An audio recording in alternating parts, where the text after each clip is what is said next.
शिव पुराण रुद्र संहिता प्रथम खंड 18वां अध्याय। गुण निधि को मोक्ष की प्राप्ति।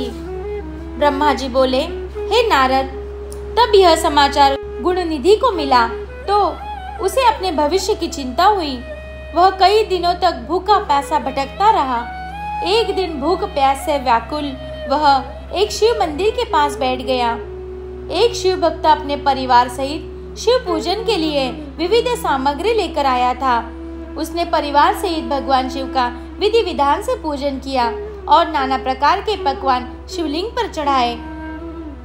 पूजन के बाद वे लोग वहां से चले गए तो गुण निधि ने भूख से मजबूर होकर उस भोग को चोरी करने का विचार किया और मंदिर में चला गया।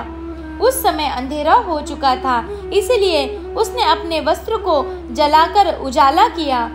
यह मानो उससे भगवान शिव के सम्मुख दीप जलाकर दीपदान किया था। जैसे ही वह सब भोग उठाकर भागने लगा, उसके पैरों की धमक से लोगों को पता चल गया कि उसने मंदिर में चोरी की है। तभी उसे पकड़ने के लिए दौड़े और उसका पीछा करने लगे। नगर के लोगों ने उसे खूब मारा। उनकी मार को उसका भूखा शरीर सहन नहीं कर सका। उसके प्राण पखेरु उड़ गए।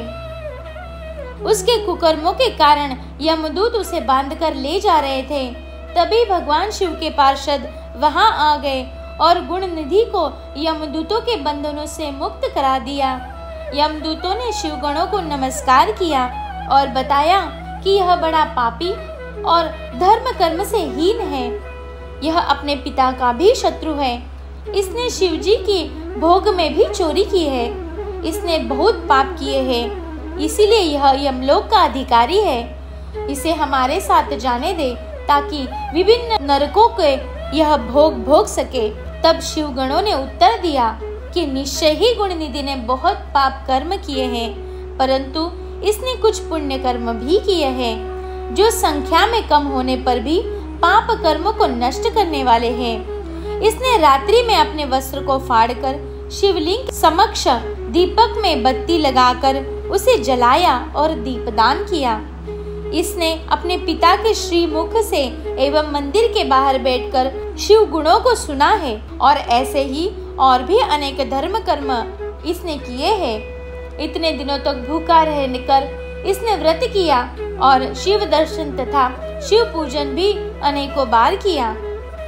इसीलिए यह हमारे साथ शिवलोक जाएगा, वहां कुछ दिनों तक निवास करेगा। जब इसके संपूर्ण पापों का नाश हो जाए तो भगवान शिव की कृपा से यह कलिंग देश का राजा बनेगा। अंत यमदूतों, तुम अपने लोक को लौट जाओ। यह सुनकर यमदूत यमलोक को चले गए। उन्होंने यमराज को इस विषय में सूचना दे दी और यमराज ने इसको प्रसन्नतापूर्वक स्वीकार कर लिया।